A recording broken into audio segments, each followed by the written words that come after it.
Well, President Trump is also affecting how people are feeling in Greenland right now. So let's talk about today where they are voting in parliamentary elections could have huge implications for Greenland's future. One of the central issues is whether the vast semi-autonomous Arctic territory pushes for independence from its former colonial ruler Denmark. Now, normally, politics on the remote Arctic island, only 57,000 people, wouldn't attract global attention, but we are focused on them. Because of what Mr. Trump has had to say about Greenland, his suggestions that the U.S. aims to take over the territory has dramatically raised the stakes, something he doubled down on in his speech to Congress last week, saying one way or the other, we're going to get it. Let's speak now to senior researcher at the Danish Institute for International Studies, Mick Olsen M.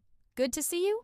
How much is independence the top issue for Greenlanders when they vote today? Well, it's certainly one of the issues, but one shouldn't sort of overlook that in Greenland, as in most other democratic countries. There is a tendency that it's also foreign policy only takes up that much room. So it's the election is also about a host of other things like daycare and teachers and all this kind of stuff, right? So independence certainly takes up a lot of room, but it's not everything. Can you explain to us how things work in Greenland at the moment and how much influence Denmark actually has over the territory?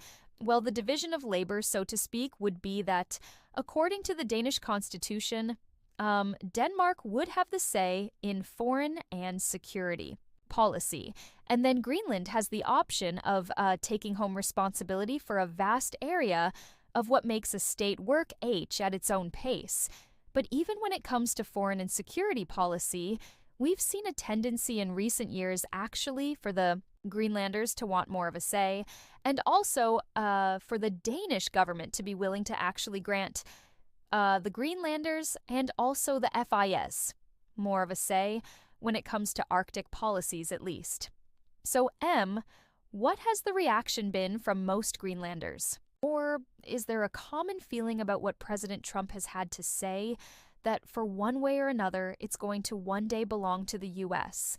Well, I think most reactions I've heard have been puzzlement, but also actually a lot of people, a lot of Greenlanders are feeling insulted by this way of speaking about Greenland.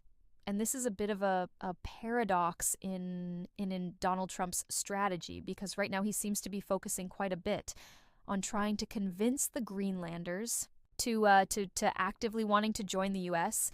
But this project of trying to win hearts and minds in Greenland, it's not really working.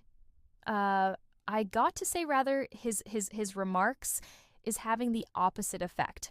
Thank you very much for joining us. It's an election that I think many people didn't realize that it'd be following, but they now are. Thank you so much. Thank